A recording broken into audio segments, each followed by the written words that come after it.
A trucker pulled into his regular truck stop diner. Noticing there was a new blonde waitress, he thought he could confuse her with his order. He said, "I want 3 flat tires, a pair of headlights, and a pair of running boards." The brand new blonde waitress, not wanting to appear stupid, went to the kitchen and said to the cook, "This guy out there just ordered 3 flat tires, a pair of headlights, and a pair of running boards. What does he think this place is? An auto parts store?" "Nah," the cook said. 3 flat tires means 3 pancakes. A pair of headlights is 2 eggs sunny side up. And running boards are 2 slices of crispy bacon." "Oh, okay," said the blonde. She thought about it for a moment and then spooned up a bowl of beans and gave it to the customer. The trucker said, "Ha, this isn't what I ordered." She smiled and said, "I know, but while you were waiting for the flat tires, headlights, and running boards, I figured you might want to gas up." Maria was a 19-year-old maid who worked for a wealthy Californian couple. She wasn't well paid, and one day she asked her boss, Mrs. Darcy, for a pay increase. Mrs. Darcy was annoyed at this and asked, "Now, Maria, why do you want a pay increase?" Maria replies, "Well, Senora, there are 3 reasons why I want an increase. The first is that I iron better than you." Mrs. Darcy asks, "Who said you iron better than me?" Maria answers, "Your husband said so." "Oh."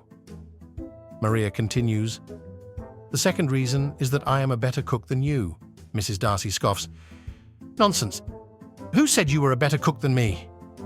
Maria answers, "Your husband did." "Oh."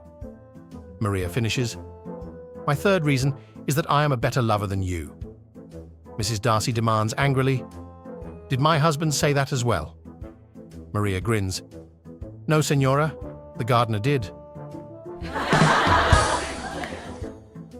2 golfing buddies are sitting in the clubhouse downing some beers after a long round of golf.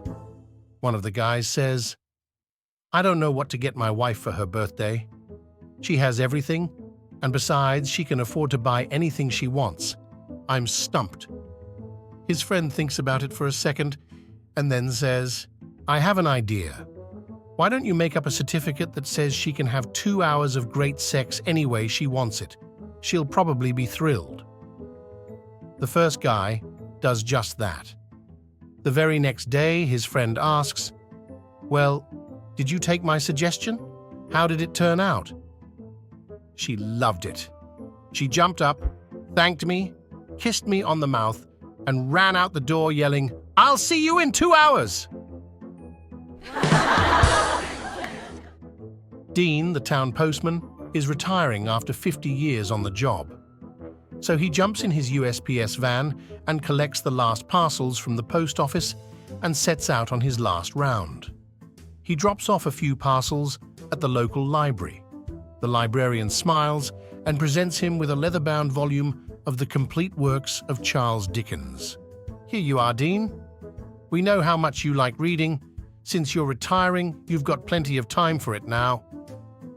Dean thanks him and continues on his route. Next, Dean knocks on the door of the town liquor store. The landlady fetches him a good bottle of 12-year-old single malt whiskey. "We've been keeping this for a special occasion. Pour yourself a large one on us and enjoy your retirement." Dean is touched by her gesture and moves on to the last address. Dean knocks on the door of Mrs. Smith, the young newlywed that had just moved into the neighborhood. She answers the door in lingerie that leaves little to the imagination. "I've been expecting you, Dean. You'd better come in." She leads him upstairs, pushes him onto the bed, and jumps on top. Dean's head is still spinning as he gets dressed. Then Mrs. Smith slips a $1 bill into his shirt pocket. Before he has a chance to say anything, Mrs. Smith says, "We're not done yet," and leads him down to the kitchen. Mrs. Smith then cooks a fantastic lunch of steak, eggs, toast, the full works. As he finishes eating and takes a swig of his Coke, Dean finally has a chance to ask. "I must say, Mrs. Smith, everyone in town has been very kind today, but you've been the kindest of all." "Too kind, in fact. What on earth could have moved you to such a gesture?" Mrs. Smith admits, "Well, I was really racking my brains to think of something nice for you, so I asked my husband. He said, 'We're new here. Screw him. Give him $1. But lunch was my idea.'" A blonde and a brunette are spending a day off together at the local lake. Since they're alone, they decide to go skinny dipping and enjoy the beautiful weather. After frolicking around for 30 minutes or so, they decide they have had enough fun. Just as they emerge from the water, 2 buses pull up, parking right in front of them. To their shock and horror, the buses were full of men from the local church which they both attend. With nowhere to hide and their clothes out of reach, the blonde tries in vain to cover her private parts and dashes for cover. The brunette instead covers her face and runs after the blonde. As they get out of view, the blonde says, "Gosh, how will you ever face those men in church now? You didn't even try and cover your womanhood." To which the brunette responds, "Well, I don't know about you, but those men only recognize me by my face." A wife decides to take her husband, Dave, to an adult club for his birthday. They arrive at the club, and the doorman says, "Hey Dave, how you doing?" His wife is puzzled and asks if he's been to this club before. "Oh no," says Dave, "he's on my bowling team." When they are seated, a waitress asks Dave if he'd like his usual and brings over a Budweiser. His wife is becoming increasingly uncomfortable and says, "How did she know that you drink Budweiser?" "She's in the ladies' bowling league, honey. We share lanes with them." Just then, a performer comes over to their table, throws her arms around Dave and says, "Hi, Davey. Want your usual dance?" Dave's wife, now furious, grabs her purse and storms out of the club. Dave follows and spots her getting into a cab. Before she can slam the door, he jumps in beside her.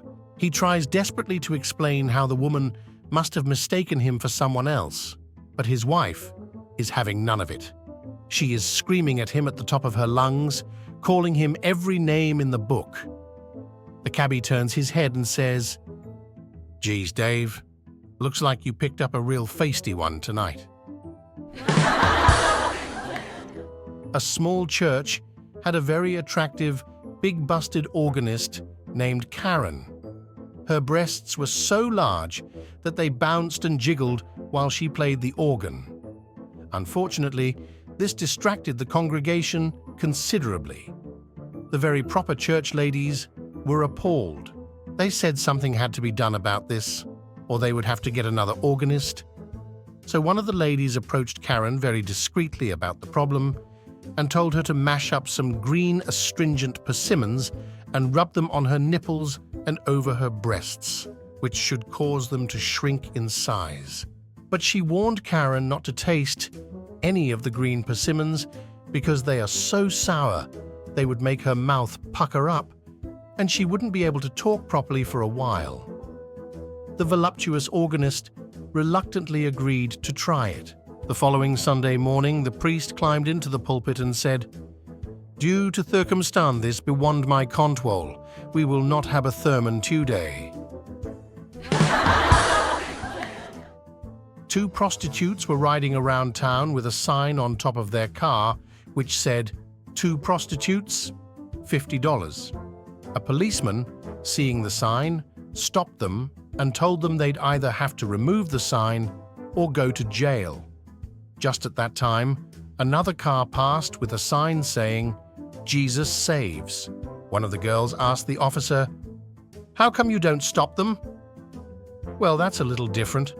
The officer smiled. Their sign pertains to religion. So the two ladies of the night frowned as they took their sign down and drove off. The following day found the same police officer in the area when he noticed the two ladies driving around with a large sign on their car again. Figuring he had an easy arrest, he began to catch up with them when he noticed the new sign, which now read, "Two fallen angels seeking Peter, $50. Subscribe to the channel. This is important. It will help me continue my work.